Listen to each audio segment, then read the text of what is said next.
Halo, Assalamualaikum warahmatullahi wabarakatuh.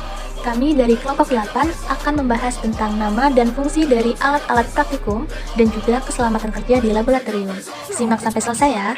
Dengan dosen pengampu, Bapak Dr. Andus Harizon MSI dan asisten dosen Muhammad Habib, Dea Ristia Aryani, Nufia Yulvita Afifa, dan Oktari Handayani. Dengan anggota kelompok Ayu Fadila, Yohana Sabatini Situmeang, Resi Salfitri, dan Depriani Ningsih.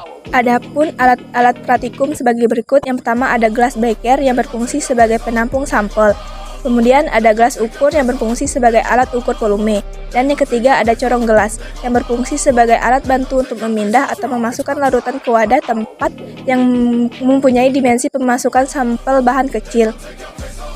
Kemudian ada pengaduk kaca yang berfungsi untuk membantu menghomogenikan larutan. Kemudian ada karet penghisap berfungsi untuk membantu mengambil larutan kimia yang berbahaya dengan cara disambungkan dengan pipet ukur atau pipet volume.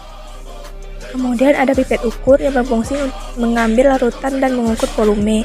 Kemudian ada pipet volume atau pipet gondok yang berfungsi untuk mengambil bahan dan mengukur volume larutan hanya satu skala ukuran dengan ketelitian tinggi. Kemudian ada pipet tetes berfungsi untuk mengambil bahan dalam jumlah sedikit.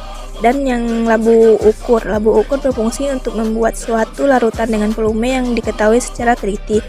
Kemudian ada batang pengaduk ujung spiral berfungsi untuk menghomogenikan larutan kimia. Dan kemudian ada spatula stainless steel yang berfungsi untuk mengambil bahan kimia padat.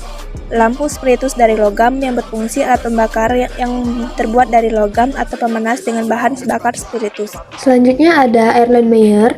Erlenmeyer ini berfungsi untuk mengukur volume bahan kimia cair dengan ketelitian rendah sebagai tempat menampung bahan kimia untuk sementara, tempat menghomogenkan larutan atau media, tempat untuk menyimpan media pada pengujian mikro, juga digunakan untuk menampung titran pada saat titrasi, dan tempat menyimpan media pada analisa mikrobiologi.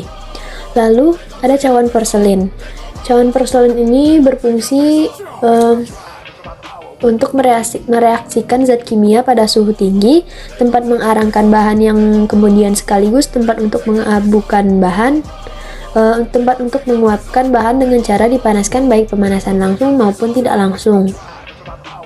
Lalu neraca analitik. Neraca analitik ini berfungsi untuk menimbang alat, bahan dengan ketelitian 0,0001 gram dan kapasitas maksimum 210 gram. Lalu ada botol semprot. Botol semprot ini digunakan untuk tempat ataupun menyimpan dari aqua. Lalu ada mortar pastel. Nah, mortar pastel ini berfungsi untuk menghaluskan bahan. Selanjutnya ada klem buret berbentuk X, ini berfungsi untuk tempat meletakkan buret. Lalu ada statif berfungsi untuk menegakkan buret, corong pisah, dan lain-lain.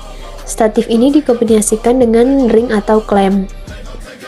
Selanjutnya ada buret ini adalah alat yang digunakan untuk melakukan tetrasi. Lalu kuvet dan rak kuvet. Fungsi dari rak kuvet itu untuk meletakkan kuvet, dan kuvet sendiri berfungsi sebagai wadah standar yang akan diuji menggunakan spektrofotometer.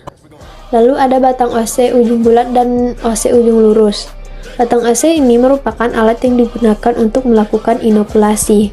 Pada batang OC berujung bulat biasanya digunakan untuk inokulasi pada media cair, sedangkan OC yang berbentuk lurus biasanya digunakan pada inokulasi dengan cara metode gores pada media agar. Lalu ada tabung reaksi. Tabung reaksi ini biasanya digunakan sebagai tempat pengenceran atau digunakan tempat menyimpan media. Lalu pengaduk L ini digunakan untuk meratakan sampel yang dimasukkan ke dalam media yang ada di cawan petri dish dengan cara diputar. Lalu lampu spiritus. Lampu spiritus ini berfungsi sebagai sterilisasi atau tempat memijarkan OC sebelum dilakukannya inokulasi sampel. Lalu digunakan juga untuk mengkondisikan area dalam kondisi aseptis dengan jarak maksimal dari pijaran lampu spiritus yaitu 30 cm. Yang terakhir ada rak tabung reaksi. Rak tabung ini berfungsi untuk tempat meletakkan tabung reaksi. Keselamatan kerja di laboratorium yang harus dipahami dengan baik, sebab jika abai terhadap prosedur kerja di lab bisa membahayakan diri sendiri dan orang lain. Alat keselamatan kerja di laboratorium yang wajib dikenakan oleh praktikan selama praktikum yaitu, yang pertama, ada jas laboratorium. Jas laboratorium atau jas lab berfungsi sebagai pelindung tubuh dari bahan kimia yang dapat menyebabkan luka. Jas lab harus longgar dan nyaman dipakai. Yang kedua, sarung tangan. Sarung tangan diperlukan untuk melindungi tangan dari bahan atau alat berbahaya selama bekerja di lab. Sarung tangan banyak ragamnya, tergantung dari kegunaan. Sarung tangan dari bahan karet umumnya digunakan untuk ketika hendak mengambil bahan kimia yang bersifat korosif. Yang ketiga, kacamata. Kacamata atau goggles merupakan pelindung mata dari bahan yang mudah meledak atau menguap. Pelindung mata ini juga berguna melindungi mata dari percikan air mendidih atau serpihan logam selama praktikum di laboratorium. Yang keempat, masker. Masker digunakan untuk melindungi hidung dan mulut agar tidak menghirup atau menelan bahan kimia.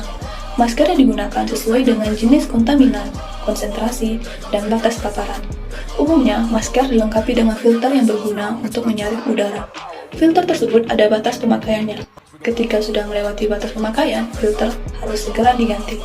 Dan yang terakhir, ada sepatu keselamatan. Sepatu keselamatan yang harus dipakai di dalam laboratorium memiliki kekuatan tahan api dan tekanan tertentu.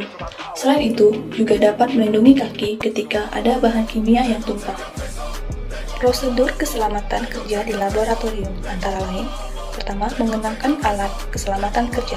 Kedua, melepaskan perhiasan yang mudah rusak apabila terkena bahan kimia. Ketiga, dilarang makan dan minum di dalam laboratorium. Keempat, dilarang mencoba-coba mencampur zat kimia yang tersedia tanpa ada izin atau di luar buku petunjuk. Kelima, menggunakan alat dan bahan yang sesuai. Keenam, membersihkan atau membuang kotoran setelah bekerja di lab. Ketujuh, membersihkan meja kerja.